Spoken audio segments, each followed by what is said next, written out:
preko ratnih vođa i bitaka, do izuma. Ratovanje je oblikovalo naše živote. Unaprijedile su ga tehnološke inovacije.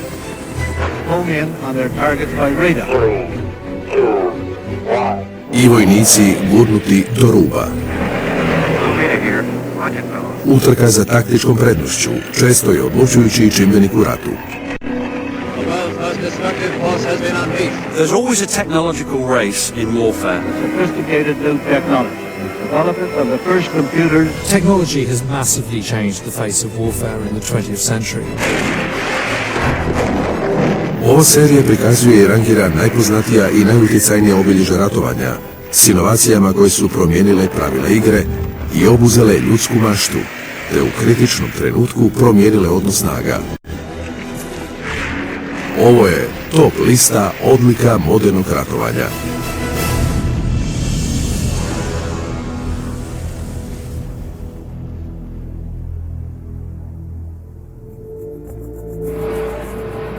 U ovom ćemo nastavku vidjeti i rangirati najutjecajnije borbene snage.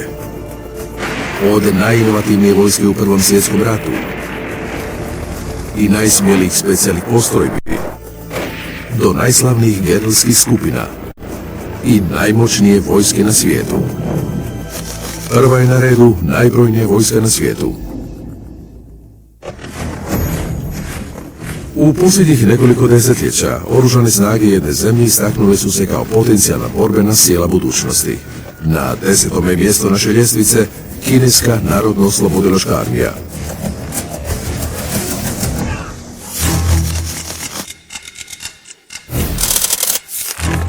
Godine osnutka 1927. Današnji borbeni potencijal više od 2,3 milijuna vojnika, godišnji proračun više od 100 milijardi dolara.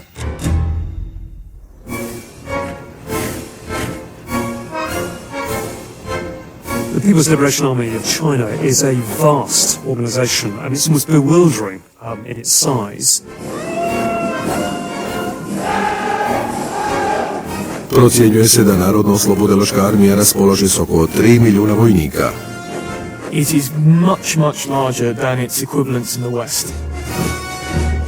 The reason the Chinese have lots of huge armies is not because you're ever going to use them in a war, it's because it's a means of showing the world that you mean business.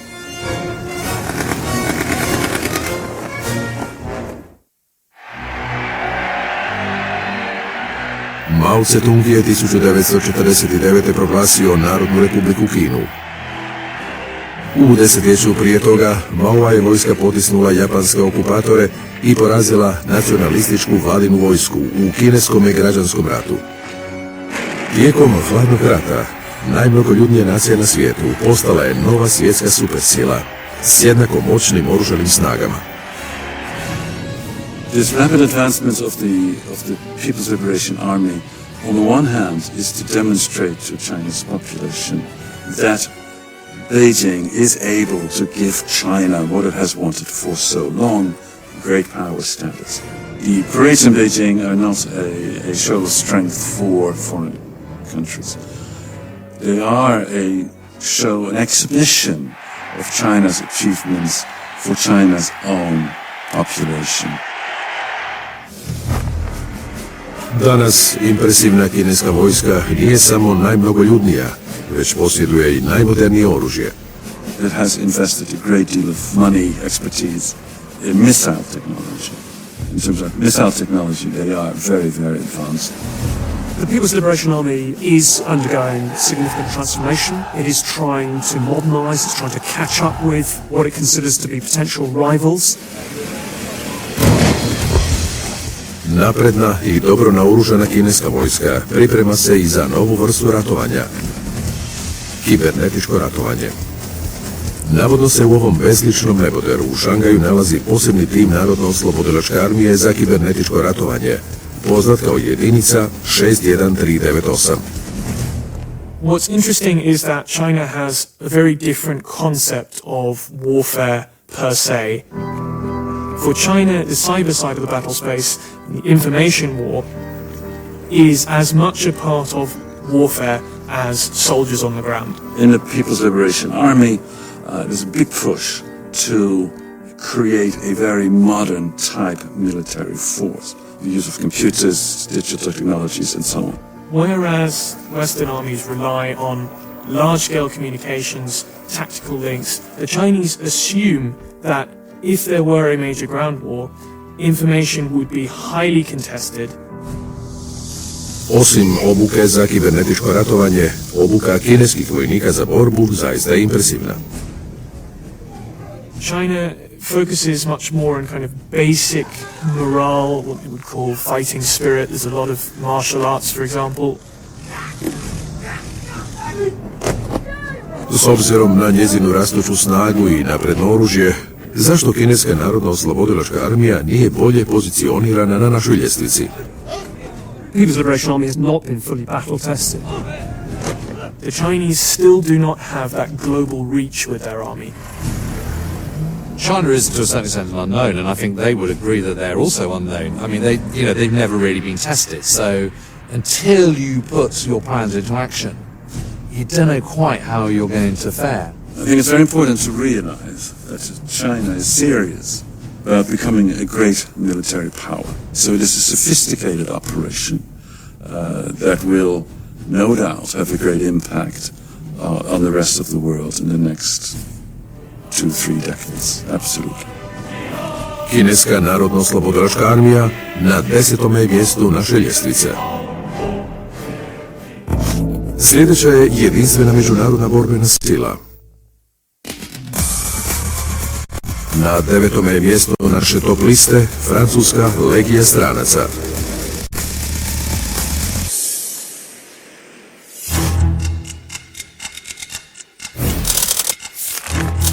Godina osnutka 1831.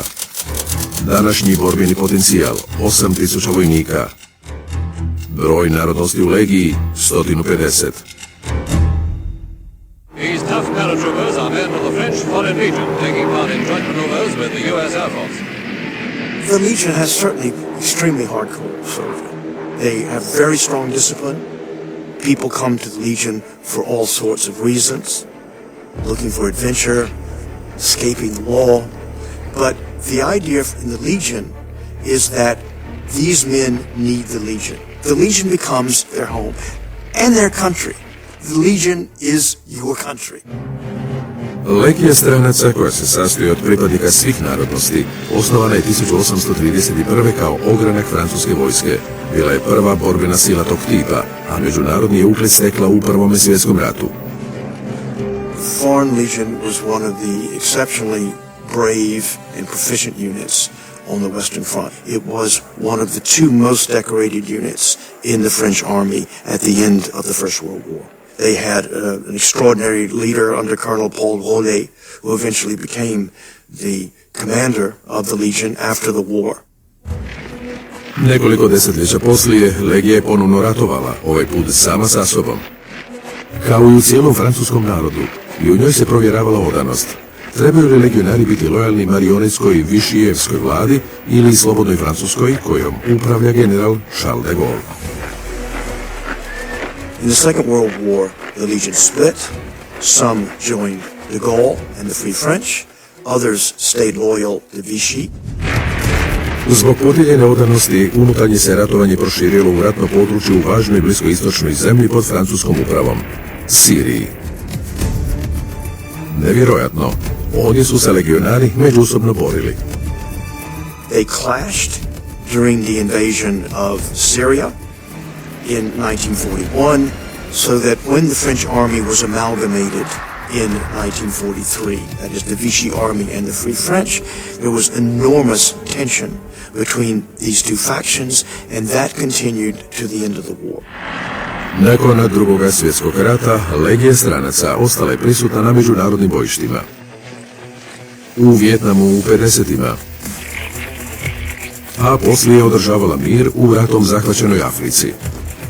In recent times, the Foreign Legion continues to be at the center of France's deployable force wherever there's an attack on what the French see as their interest. That has been particularly the case in sub-Saharan Africa and lately in Afghanistan.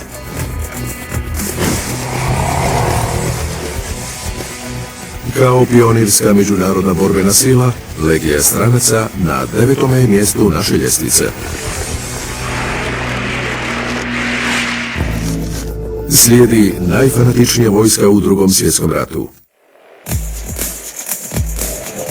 Na 8. je mjestu Japanska carska vojska.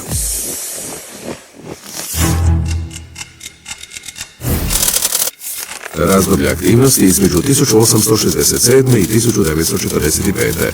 Vrhovni zapovjednik japanski car. Najveći borbeni potencijal 6 milijuna vojnika.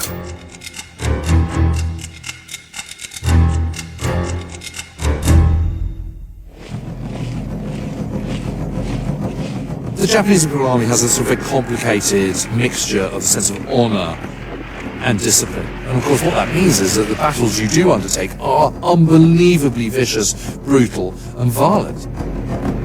Do lipnja 1945. rat u Europi završio je, no i dalje se ratovalo na Tihom oceanu. Otok Okinawa bio je posljednje uporište japanske obrane. Okinawa, proportionally, is the bloodiest battle of all in the Second World War. U bitki za Okinawu poginulo je 110.000 Japanaca. Iako ih je 10.000 uhićeno, u istrazi mrtvih neprijatelja utvrđeno je da su mnogi, umjesto da se predaju, aktivirali vlastite bombe i tako sami dokončali svoj rat. There is this imperative to allow yourself to be killed or kill yourself rather than fall into enemy hands. And, this is unbelievably dangerous. And it becomes such an embedded culture that most Japanese warriors kind of just feel that they have no choice in the matter. Zašto je japanska vojska bila tako odlučna? Car Hirohito stupio je 1926. na prijestolje. Suočivši se s gospodarskim teškoćama, odlučio je svojoj zemlji osigurati bolju budućnost teritorijalnom ekspanzijom. There is a belief that Japan can become the dominant power in the Pacific bloc and will be a superpower, and that sort of is pushing them forward. There is also the cult of the emperor, and that's very strong. Add that all together, iron discipline, cult of the emperor, a sense of righteousness in what they're doing, and that is quite a sort of compelling, powerful tool that you can harness with your armed forces. Godine 1931. japanska je vojska napala Kinu. Dok je 1941. objavila rat Americi, carska je vojska već bila odlučila zauzeti velike dijelove jugoistočne Azije. Ta se borbena sila činila nezaustavljivom. By June 1942, the Japanese conquest had reached a high watermark. They controlled pretty much everything from China all the way down nearly to Australia and far out into the Pacific, and there was no intention of them stopping expanding. Japanska carska vojska raspolagala je 1939. s gotovo 1 milijun vojnika. Bila je najveća na svijetu poslije ruske i njemačke vojske. Na vrhuncu rata broj vojnika povećao se na 6 milijuna. No problem je bio u tome što su do kraja rata Amerikanci mobilizirali dvostruko više vojnika. Nakon početnih uspjeha, sreća je Japancima okrenula leđa. Najprije u bitki kod Midwaya, a poslije u bitki za Iwo Jimu. Na posljedku su Japanci potisnuti vrlo blizu samog Japana, na otok Okinawu. Upravo se tijekom bitke za Okinawu jasno pokazala fanatičnost japanske vojske. Više od trećine japanskih kamikaza bili su regruti carske vojske. The young kamikaze pilots are trained for death. They walk in solemn procession during their last days of life. Then the moment comes for their first and only mission.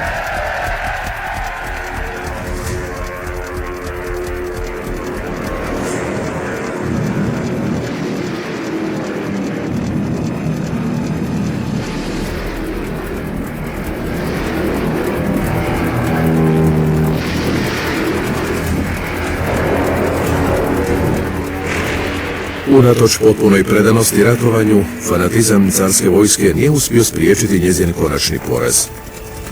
No zbog zastrašujuće reputacije u Drugom svjetskom ratu, japanska carska vojska zaslužuje 8. mjesto na našoj ljestvici. Slijedi elitna specijalna postrojba. Od kraja Drugog svjetskog rata promijenila se definicija učinkovitih borbenih snaga. Throughout much of the 20th century, the basic unit by which you judge the strength of an army is the division. That is no longer the case. It is now a brigade or a regiment or team. Specijalne su postrojbe ključne za suvremene vojne operacije. Even today, a lot of what they're doing is clandestine and, behind the scenes and behind the line. Ruske elitne jedinice poznate su pod nazivom specnaz. U Americi je poznata specijalna postrojba Delta, kao i mornarički specijalci. Osnovani su 1962. i prvi su put sudjelovali u Vijetnamskom ratu u malenim skupinama koje su djelovale u dubini protivničkog teritorija. No prve su i najslavnije moderne specijalne postrojbe osnovane tijekom Drugog svjetskog rata. Na 7. su mjesto naše ljestvice britanski specijalci, SAS.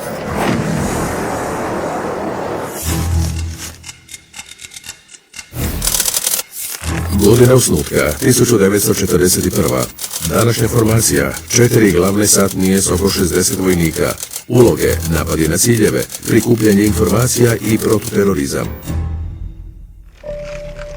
The SAS was very much the kind of, the spearhead of special forces. I mean, it's really interesting that even today, the SAS has no set figure on the size of its force. You only get into the SAS if you're good enough to get into the SAS. The SAS is unquestionably the model for the Special Forces Unit. Godine 1942. britanske i savezničke snage već su se više od jedne godine borile protiv njemačkih i italijanskih snaga duž obala Sjeverne Afrike.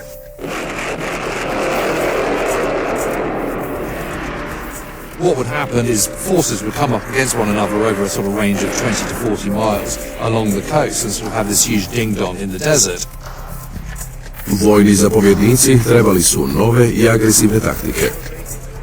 Wouldn't it be great if you could get round behind the bank, cut those lines of supply, get to landing grounds and blow up lots of aircraft? To je bio zadatak za posve novu postrojbu. Osnovao je David Sterling 1941. SAS je bila posebna postrojba britanske vojske specijalizirana za borbu u pustinji. The original conception was that it would be an airborne elite force of sort of commando-style troops that would go behind enemy lines and sort of wreak havoc. But where it really takes off is when they do a mass raid in jeeps at the very end of July 1942. Cool as you like, they go in 2 columns of jeeps and start putting sticky bombs on the wings of lots of aircraft, shooting them all up and just causing absolute havoc. And in that one attack they managed to destroy at least 30 aircraft. So it's a combination of surprise, firepower and just brazening it out that delivers them that success. Poslije uspjeha u Sjevernoj Africi, SAS se pridružio saveznicima diljem Europe. They then go to southern Italy and then they play an absolutely crucial role in France in 1944, supporting the invasion of Normandy, and then subsequently into northwest Europe. It's all behind the line stuff. It's coordinating resistance, it's sabotage, and again, it's wreaking havoc where the Germans least want it and least expect it. Nakon rata, SAS se ustoličio kao idealna specijalna vojna postrojba, a međunarodni ugled poslije stekao na vlastitu terenu.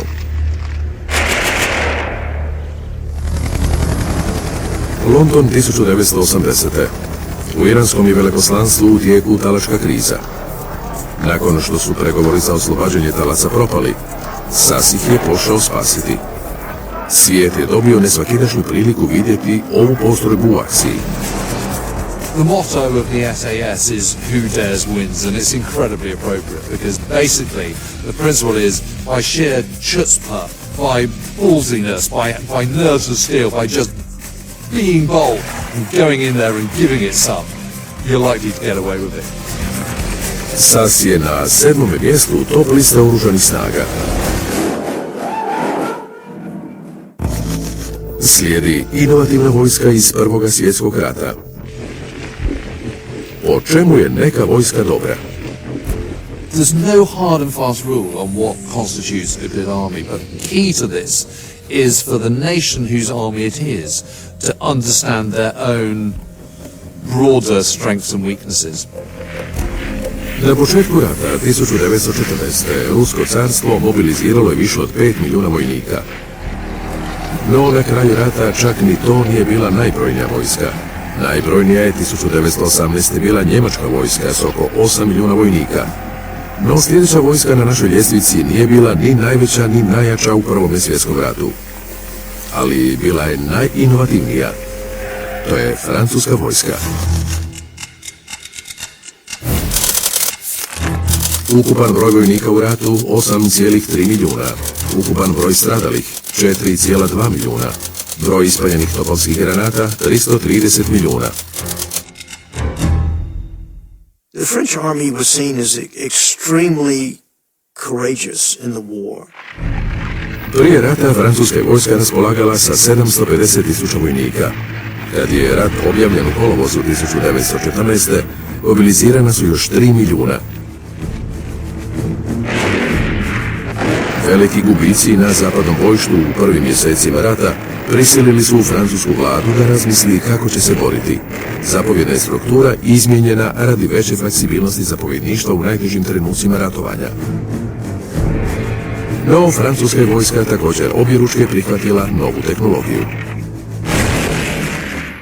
In most cases, the French army looked for technology rather than tactics to save them.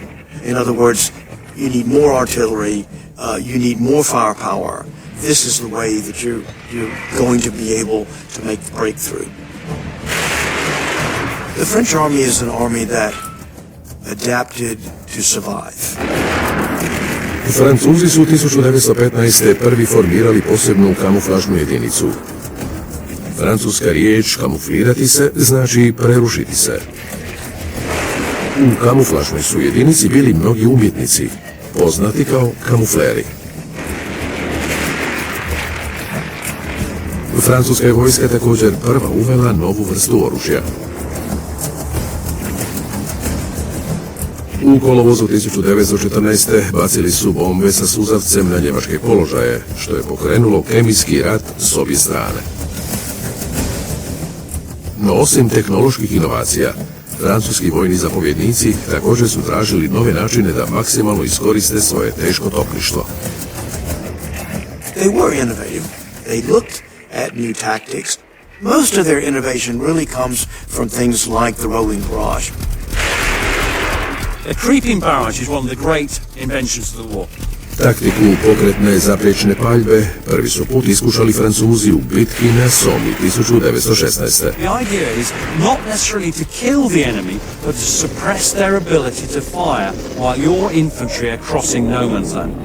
As they come out of the front trench, you drop a line of shells in front of them. As they move across no man's land, so the shells move in a line in front of them. So the Germans can't see what's happening properly. They can see this line of shells coming towards them, and so they take cover.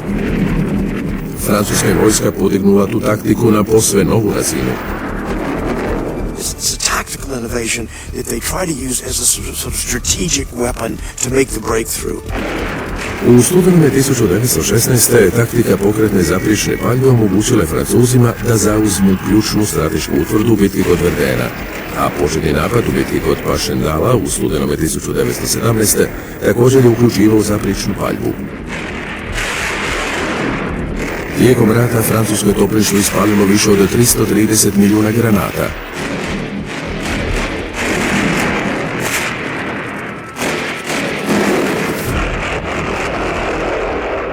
Do kraja rata Francuska je imala 4,2 milijuna stradalih vojnika, više nego bilo koja druga nacija.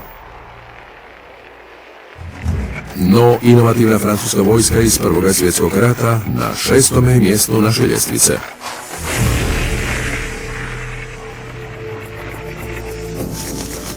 Došli smo do prvih 5 mjesta top liste oružanih snaga. Dosad smo vidjeli najsmjeliju postrojbu i najveću vojsku na svijetu danas. Još nas čekaju najučinkovitije gerilske skupine, te najmoćnije borbene snage u povijesti. No najprije slijedi vojska koja je Hitleru zadala prvi poraz u ratu. Kroz cijelu povijest oružane snage neke države podijeljene su u manje grane. Yes, there is the army, which is a nation's ground forces, and then there is an army, which is potentially one of many. I jedna je od najslavnijih formacija u Drugom svjetskom ratu stekla svoj ugled u pustinji Sjeverne Afrike. Britanska 8. armija.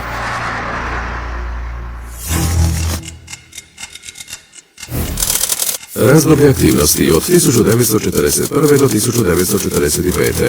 Dio je takozvanih pustinskih štakora britanske vojske.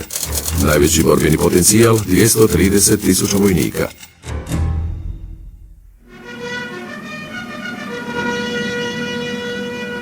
Osma armija formirana je u rujnu 1941. kao divizija britanskih oružanih snaga za pustinsko ratovanje u Sjevernoj Africi. Njezin je glavni neprijatelj bio njemački afrički korpus, kojim je zapovjedao feldmaršal Rommel. The Africa Corps go in with the idea to race across North Africa, capture Egypt, shut down the Suez Canal. That's the whole idea. Njemci su imali moćne tenkovske divizije i potporu iz zraka. Osma armija mjesecima uzmicala. British Eighth Army is forced to retreat and falls back in disarray across the bulk of the Western Desert. Suočena s porazom u kolovozu 1942. Osma armija dobila je novog zapovjednika, generala Montgomerya. What Montgomery does, which is very clever, is he re-inspires the men whose confidence and morale are rock bottom. And he says there's going to be no more defeats, there's going to be no more retreats, and we're going to stand here and we're going to fight and we're going to win. And I'm going to give you the tools to enable you to do that. Montgomery is often portrayed as being a very cold, dry character. But at the time, if you asked his troops, do you enjoy serving under General Montgomery? They'd say yes. And the answer to why is that so would be because he looks after us and he values our lives and he doesn't waste our lives necessarily. 23. listopada 1942. počela je velika bitka kod egipatskog mjesta El Alameina. It's here the Eighth Army turned and stood to face the armored might of Rommel's oncoming men. Desperate days, as desperate as Dunkirk. Another tough chapter of history.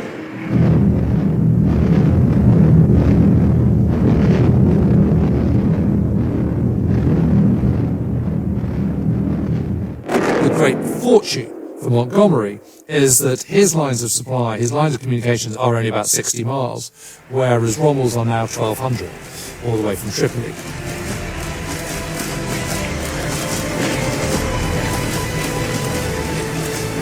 Nakon mjesec dana borbe, Osma armija odnijela je pobjedu.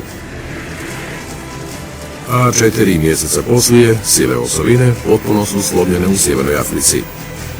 Bio je to jedan od najvećih vojnih pothvata u tom ratu. Vojnici Osme armije dočekani su kao junaci i zauzimaju 5. mjesto naše top liste oružanih snaga. Slijedi najbolja gerilska vojska. Guerrilla war is about making sure that you keep the flame of resistance alive. It is about provocation. It is about intimidation. And finally, it's about exhaustion. It's about wearing down, wearing out your opponents. Tijekom 20. stoljeća gerilske taktike stupokon su izmijenile konvencionalne predodžbe o ratovanju. Pojam gerila potječe iz španjolskog jezika i znači mali rat. To obično označava malene, vrlo pokretljive skupine koje izvode sporadične napade na nadmoćnijeg neprijatelja na raznovrsnom terenu. Vladimir Lenin je 1906. napisao knjigu Gerilsko ratovanje. Bio je to taktički vodič za oružani ustanak ruske revolucije. U Kini je 1937. komunistički vođa Mao Tse-tung također objavio knjigu istog naslova i njegove su se snage služile gerilskom strategijom tijekom Maova uspona na vlast. A na Kubi 1961. revolucionar Che Guevara također je objavio knjigu Gerilsko ratovanje. Opisao je kako je ta taktika pridonijela kubanskoj revoluciji i dolasku Fidela Castra na mjesto predsjednika Kube. No potkraj 60. godine 20. stoljeća gerilsko je ratovanje dosegnulo sasvim novu razinu. Na 4. je mjestu naše ljestvice Viet Cong. Razdoblje aktivnosti od 1954. do 1976. Službeni naziv Fronta nacionalnog oslobođenja. Procijenjeni borbeni potencijal do 300.000 vojnika.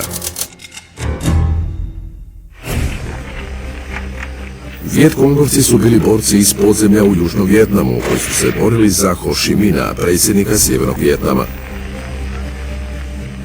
Podupirala ih je sjeverno-vijetnamska vojska protiv južno-vijetnamske vlade i njezinih američkih saveznika. 30. siječnja 1968. Vietkong je pokrenuo takozvanu ofenzivu Tet.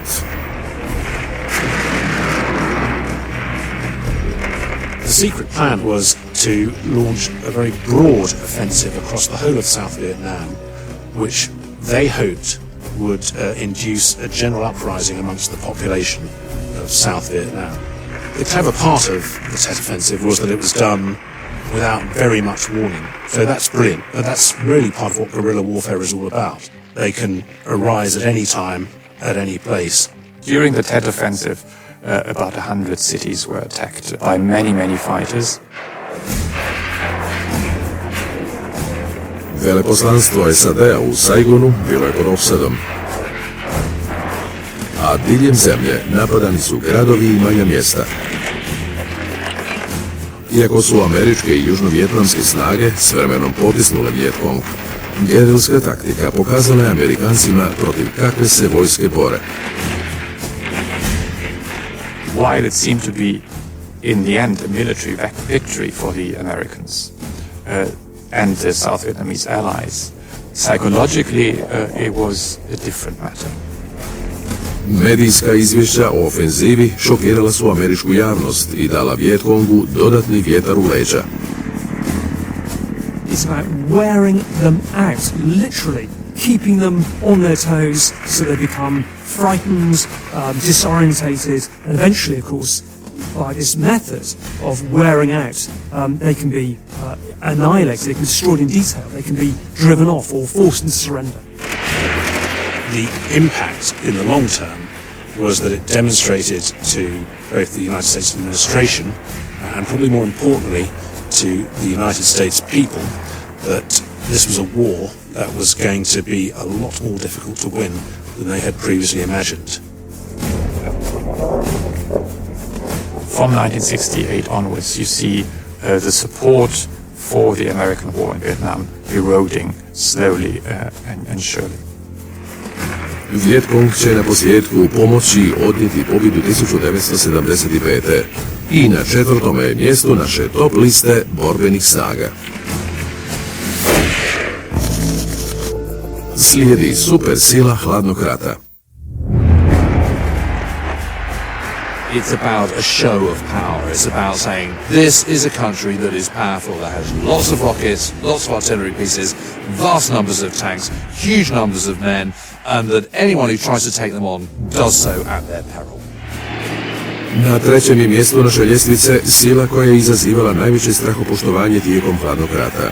Sovjetska armija.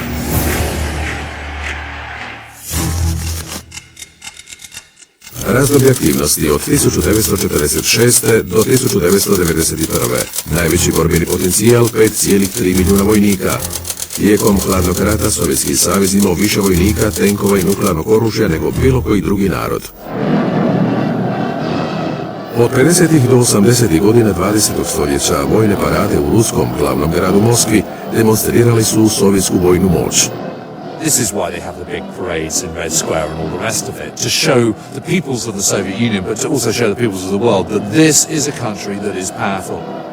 Throughout the Cold War, right up until the very end of it, the Soviet Union is huge. In 1990, the Soviet Union still has an army of 210 divisions strong. And if you think a single division is kind of 15,000, 16,000 men, I mean, that's a huge number. On top of that, they've still got 55,000 tanks. Iz poslijeratne utrke u nuklearnom naoružavanju proizašle su dvije svjetske supersile, a svaka je mogla izbrisati s karte cijele države. The Russians are paranoid about being attacked by the West. I don't think there's any question that the Soviet Union is going to instigate an attack on America or Britain or Western Europe, but it is paranoid about being attacked in turn, so they're going to be ready. And that paranoia is what shapes the Cold War. Borbene snage Sovjetskog saveza imali su slavnu povijest. Osnovani su tijekom Prvog svjetskog rata, a nakon Ruske revolucije 1917. Crvenu armiju simbolizirala je boja krvi prolivene u borbi protiv ugnjetavanja. U Drugom svjetskom ratu Crvena armija potisnula njemački Wehrmacht te izašla iz rata veća i jača nego ikada prije.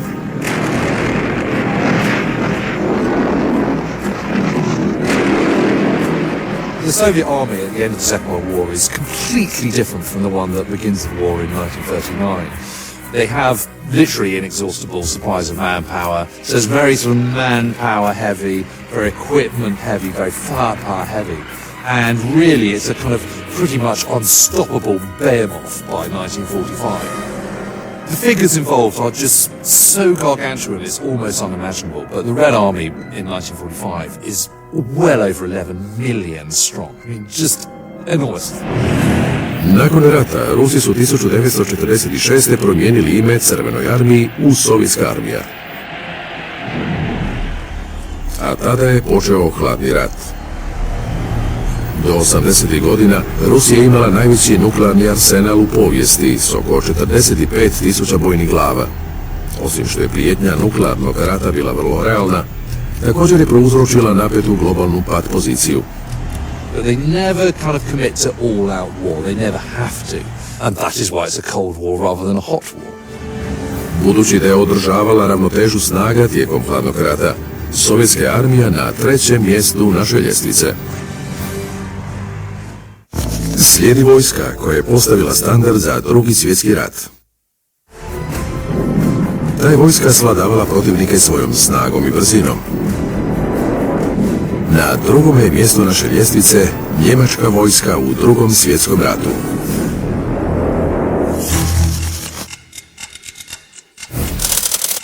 Vrhovni zapovjednik Adolf Hitler.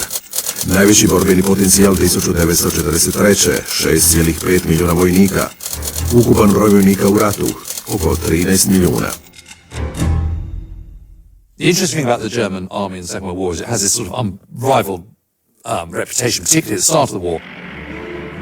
U ožujku 1938. Hitlerova je vojska počela osvajati Europu. Najprije Austriju. Godinu dana poslije Čehoslovačku. Zatim Poljsku.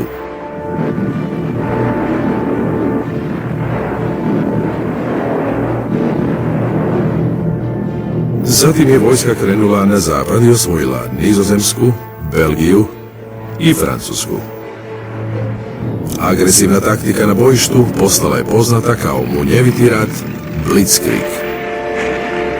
We're thinking about the Blitzkrieg and those extraordinary successes, particularly in the West in 1940 when they sort of sweep away superpowers such as France with just what seems like consummate ease. With every victory, each one seems to add to this belief of invincibility. You know, they seem to be unstoppable. Ali kako je ta nezaustavljiva vojska nastala? Nakon poraza u Prvom svjetskom ratu, Njemačka je bila prisiljena potpisati sporazum kojim se ograničila veličina njezinih oružanih snaga. Godine 1933. Adolf Hitler postao je njemački kancelar. 2 godine poslije najavio je program ponovnog naoružavanja. Proizvedene su 1000 topova, milijuni granata, 100 lovačkih zrakoplova, 1000 torpeda i divizije tenkova i oklopnih borbenih vozila. U isto vrijeme, Hitler je naredio restrukturiranje vojske. In the early stages of the Hitler regime, responsibility for rearmament was really responsibility for the armed forces. Hitler threw his political weight behind it, of course, and he made sure that funds could be allocated. But responsibility for rearming Germany, which meant doing everything, building staff colleges again, building barracks and so on, building airfields, was really carried out by the armed forces themselves. U 20-ima njemačka je vojska raspolagala sa samo 100.000 vojnika, 1933. s 300.000. No na početku rata u kopnenoj vojsci bilo više od 3 milijuna vojnika. Hitlerov je cilj bio izgraditi najmoćniju borbenu silu na svijetu. Tijekom osvajanja Europe, vojska nije bila samo dobro opremljena, već su i njezini vojnici bili dobro uvježbani. The spearhead in the Blitzkrieg in 1939-1940, yes, they are very well trained. They are very, very well motivated. No u pozadini vojničke motivacije bila je stroga doktrina koju je dobro znao svaki njemački vojnik. Bori se ili snosi posljedice. One of the things that's really interesting is in the First World War, the German army executes 48 people for desertion. Second World War, they execute 30,000. And you have a choice. You either go into the face of the enemy and take your chances, or you desert in the safe knowledge that if you're caught, you are 100% going to be executed. You know, that's what propels people forward. And discipline is a very, very powerful tool in an armed forces. Kad je nakon početnih uspjeha Njemačka 1941. napala Rusiju, Hitlerove su se borbene snage našle na najvećoj kušnji. Ondje su teško uspjevale ponoviti uspjehe munjevitog rata iz 1940. It works in the narrow confines of Western Europe, but it's not going to work on a broader platform. You just can't maintain it. Zbog veličine ruskog teritorija, njemačka je vojska bila pod prevelikim pritiskom, s kobnim posljedicama. Your vehicles start to break down. I mean, you just can't sustain it, and your lines of communication, your lines of supply are just overextended, and you can't do it. Your enemy then has the chance to recover, regain its balance, and start all over again. And that's what happens in the Soviet Union.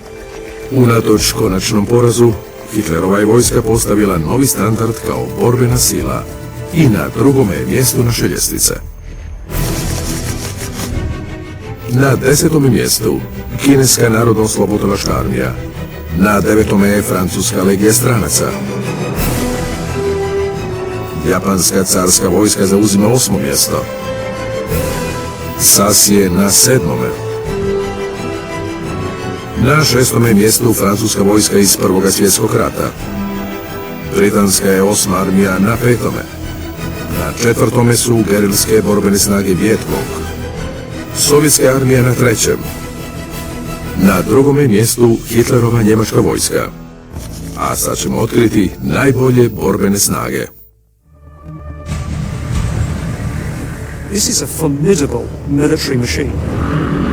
They have this amazing mobility and agility. They can deploy anywhere in the world with a great deal of force. They have huge firepower at their disposal.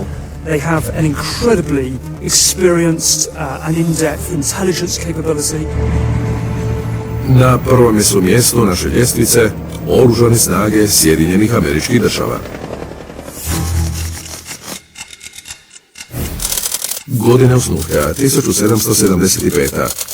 Ukupni borbeni potencijal 2014. više od 1 milijun vojnika. Godišnji proračun za vojsku oko $600 milijardi.